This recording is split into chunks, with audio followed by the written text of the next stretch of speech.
Hello and welcome back to solving some more reactions. Last time we solved a simply supported beam with a uniformly distributed load and a distributed triangular load. We're going to solve the same thing, but see what happens if we change our supports from being a simply supported beam to a cantilever beam. That is one fixed support at the end. Let's see how things change. So looking here, we have a very similar beam to last time.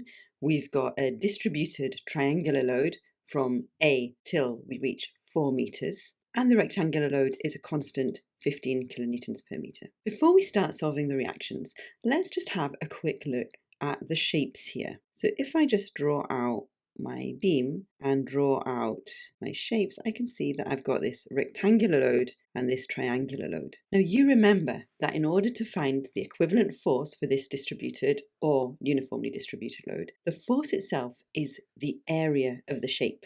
Okay, so that'll be quite easy to find. So for this triangular load, it'll be this area, and for the uniformly distributed load, it'll be this area of the rectangle. Now each of these will go in the centroid. The centroid of a rectangle is here in the middle, and the centroid of a triangle is here. So this is going to be a third of the base of the triangle.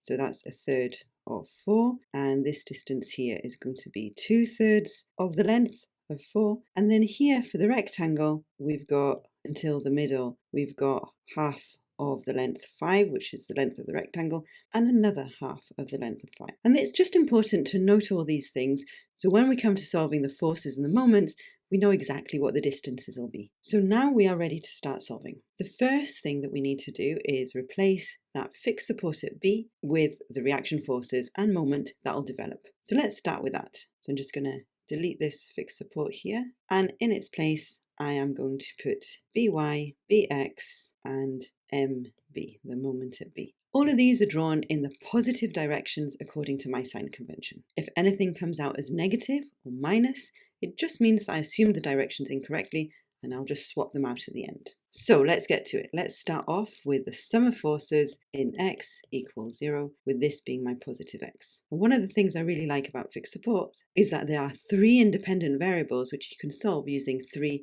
independent equations, meaning that every time we write an equation, we'll immediately get an answer. It's not dependent like it is in a simply supported beam. So here in the x direction, we've got Bx, and we don't have anything else, no forces, no reactions in the x direction, so that equals 0. Moving on, let's do sum of forces in the y direction equals 0, with this being my positive y. So here I've only got By in terms of reaction forces, but I need here to have a look at the forces from these 2 distributed loads. Minus, because they're going in the opposite direction. The first one is the triangular distributed load. So as we said before, the force is the area of the triangle. So I've got 15 times 4 divided by 2. That's the area of the triangle. And I've also got the rectangular one, which is 15 times 5, area of a rectangle. And that has to equal 0. I want to do, before we move on, a very quick unit check. So here, 15 is kilonewton per meters, 4 is meters. So here I end up with kilonewtons, that's definitely a force, great. And here the 15 is kilonewton per meters, and the 5 is meters as well. So also here I end up with kilonewtons. So we know that the units work here. Now that we've double checked the units, let's get back here. And so here we've got By minus, if we add all that together, 105 equals 0. So By equals 105 kilonewtons. And let's just highlight that. And the last thing we need to find is our bending moment. So for that, let's do sum of moments around B equals 0, with this being my positive B. The first thing I have is that unknown reaction moment, MB, which is in a positive direction. The next thing I need to find is the moments due to the distributed loads. Let's start off with a triangular load. I can see that it's creating a positive moment around B, okay, because it's turning around B, it's turning counterclockwise, right? So I've got the force, that is 15 times 4 divided by 2. That is the force, which is the area of the triangle. And now I need to times it by the distance. And the distance to B, right, this is point B, is going to be this distance here. The distance is always perpendicular to the direction of the force. So force in y, distance in x. So I can see here that my distance is a third of the length of the triangle, so a third of 4, plus that whole distance from this point here to the end, which is 5 meters, and that is the distance. I also have the rectangle, so plus, once again, positive moment, 15 times 5, that is the force, that is the area of the rectangle, and the distance in this case is this distance here, so d, let's call that d2 and that d1, so d1, which is 5 divided by 2, and that is d2. And that all has to be in equilibrium, so that needs to equal 0. If I calculate that, I get that mb plus 190 plus 187.5 equals 0, and therefore mb, the moment, is minus 377.5 kilonewton meters. And we can see according to the units that that works out, right? Because every force was in kilonewtons, and then we multiplied each force by meters. What that minus means is that I assumed a certain direction for the moment. In fact, it was not in that direction. It was in the opposite direction. So we'll sort that out once I put everything in its correct direction in my free body diagram. But before we do that, I want to do a quick check. Okay, to do my check, I am going to do sum of moments around A equals 0, with this being my positive direction. So if I do sum of moments around A, this time by has to participate, right? Bx passes through A, but by does not.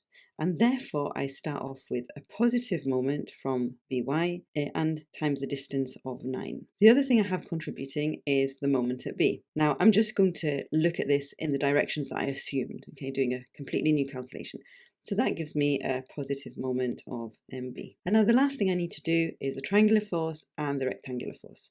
So this time they give negative moments because they are turning around point A in a clockwise motion, which is negative in my sign convention. So starting off with a rectangle, I've got 15 times 4 over 2, which is my force. And now the distance is this distance here. So it is 2/3 of the length. Okay, so force, distance. If I take into account that rectangular UDL, I've got a force of 15 times 5, that's the force of the rectangle, and I've got a distance here which is going to be the distance from the centroid, so from here to A, so it's all of this distance here. So that distance is 4 plus 5 over 2, and all of that needs to equal 0. So if I solve that, or if I start calculating what we have, I've got 9 by plus mb minus 80 and minus 487.5 equals 0. And now I'm just going to substitute what I really have to make sure that this all zeroes out. So 9 times by, which was 105, plus mb, which was minus 377.5, minus 80, minus 487.5.